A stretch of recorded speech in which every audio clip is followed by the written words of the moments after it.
ဖုန်ကြီးတစ်ပါးအဲ့ဒီဖုန်ကြီးတစ်ပါးကအကောင်းကြိုက်စားတဲ့တောက်တဲ့နေရာမှာဘယ်တော့ပြဘယ်တကာလာပင့်ပင့်သူကဆွန်းဟင်းမေးနောက်တကာတယောက်ဆွန်းသားလာပင့်အေးမင်းဆွန်းသားပင့်တာတော့ဟုတ်မင်းမဟင်းနဲ့ကမှတော့ကွာရှင်ဗျာတပည့်တော်ကတော့ဆင်းရဲသားကိုဗျာဝက်သားကြက်သားတွေလည်းရှင်ဗျာတို့စားခဲ့ရတာများပါပြီဗျာတပည့်တော်ဒီကနေ့ချင်းမောင်ဟင်းနဲ့ကမလို့ဗျာအေးမင်းမနှက်ဖြန်ကမှမဟုတ်လားတမဗျာဒီကနေ့လာပင့်တာမနှက်ဖြန်ကချင်းမောင်ဟင်းနဲ့ကမယ်ဗျာအေးကွယ်ချင်းမောင်ဟင်းလည်းတစ်ခါအီပြေတော့ကောင်းမှာကွာဘုန်းကြီးချင်းမောင်ဟင်းနဲ့ဆုံးပင့်တာလက်ခံထားလိုက်ချင်းမောင်ဟင်းတကလည်းပြန်သွားရောဝက်သားနဲ့ကမဲ့တကရောက်ချစ်ခိုးမင်းပါတော့ဟိရှင်မြတ်နှက်ဖြန်ကဆောင်းဖုံးပေးဖို့လာပင့်တာဗျာအေးမင်းပါဟင်းနဲ့ကမှာဒီတော့နှက်ဖြန်ကဝက်သားဟင်းနဲ့ကမှာဗျာဘုန်းကြီးခေါင်းကြီးသွားတယ်ဒုက္ခချင်းမောင်ဟင်းကအရင်ဥသွားဒီကောင်တဲနောက်ကြကိုစောစောလာရင်ဟန်ကြအေးလိုက်တာပေါ့ကွာလိုက်တာပေါ့ဝက်သားလည်းသူလက်ခံလိုက်တာပဲလက်ခံပြီးညကြဘုန်းကြီးအိတ်မပြောဘူးဘယ်အိတ်ပြောမလဲပြေးတာချင်းမောင်ဟင်းနဲ့ဝက်သားနှစ်ပန်းလုံးချင်းမောင်ဟင်းထန်လိုက်ပြန်ရင်လေဝက်သားကလက်လွတ်တော့မယ်ဝက်သားထန်လိုက်ပြန်ရင်လေချင်းမောင်ဟင်းကမျက်နှာလိုက်တယ်လို့ဆိုတော့မယ်ဘုန်းကြီးချင်းမောင်ဟင်းနဲ့ဝက်သားနှစ်ပန်းလုံးနဲ့တညလုံးအိတ်မပြောဘူးဒီလိုနဲ့မနဲ့ကြတော့ဆွမ်းစားလာပဲဘုန်းကြီးကိုလာထောက်ပြန်တော့လေချင်းမောင်ဟင်းတကာကအရင်ရောက်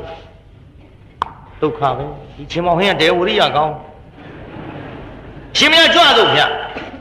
အေးကြွတော့ကွာကြွတော့ပေါ့အမျက်နှာတေဦးမယ်ကွာမျက်နှာတက်တာနာယူဝက်လောက်ဝက်သားတကာစောင်းမျက်နှာတက်ပြီးရှင်မရကြွတော့ဗျ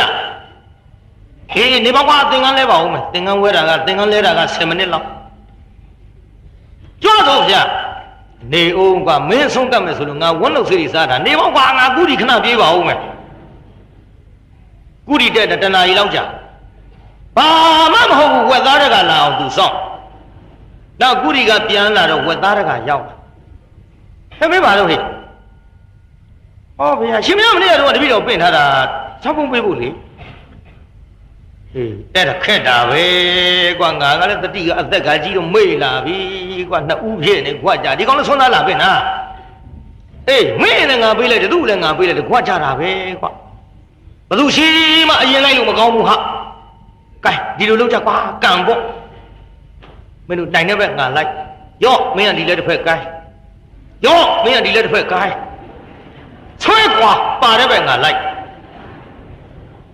ဘုန်းကြီးကမျက်နှာလိုက်လို့မကောင်းဘူးဆိုပြီးအဲ့ဒါလို့အဆွဲခိုင်းတော့ချင်းမောင်ဟင်းတကာကအားကောင်းဘုန်းကြီးချင်းမောင်ဟင်းဘက်ပါသွားဘုန်းကြီးကချင်းမောင်ဟင်းတကာနည်းနည်းမျက်စောင်းထိုးကြည်စမ်းဒီကောင်ချင်းမောင်ဟင်းစားလို့များအားကောင်းတယ်နောက်ဘုန်းကြီးကမဟန်ဘူးဝက်သားတော့လက်လို့မခံဘူးဆိုပြီးချင်းမောင်ဟင်းတကာပဲခြေတော့ကလေးကံပြီးဝက်သားပဲကိုရိမ့်ရိမ့်ပြီးသူကကူယုံဝေးဒီတော့ချင်းမောင်ဟင်းတကာကမြင်ပြီတန်တော့ဒီဘုန်းကြီးသိခမှာဟာဘုကောင်ဝက်သားနဲ့ကတ်မယ်ဆိုတာလည်းငါသိတယ်သူလည်းသိမှာသူလည်းဆွမ်းကတ်မဲ့လူတိုင်းမေးတာဟင်းကောင်းတော့ကြိုက်တယ်ဘုန်းကြီးမပြေဘူးခုဟိုဘက်ကန်းယုံမေးကဲတလောက်မျက်နှာလိုက်တဲ့ဘုန်းကြီးမထူးဘူးဆိုပြီးတော့ချင်းမောင်တကာကချင်းမောင်ကိုကပြန်၍ဝက်သားထန်ခြေကံယုံနဲ့သွားတော့ဖုံဖုံဆိုတွန်းလှောက်လိုက်တချို့ကဒီနေရာကိုသွားတော့ကဒုံးနဲ့ကျုပ်ကတော့ဖုံဖုံမဲ့သုံးဟုတ်တယ်လေကဒုံးဆိုကျွတ်တို့ထိမှာကိုဗျသွားတော့ဖုံဖုံတအားတွန်းလွတ်တာတရားနာပြိတ္တာဘုံကြီးဟာထိုးလဲပြီးတောင်စစ်တေဒူးတွေပဲ့လို့ဘယ်အဲ့ဒီနဲ့ဆုံးကောင်းကောင်းစားနိုင်တော့မရိတ်တာဒါကြောင့်တရားနာပြိတ္တာသာသနာပြုတဲ့နေရာမှာဖယားရွှေမျက်နှာတော်ကြီးကိုကြည့်ပါဘယ်မှမျက်နှာမလိုက်ပါနဲ့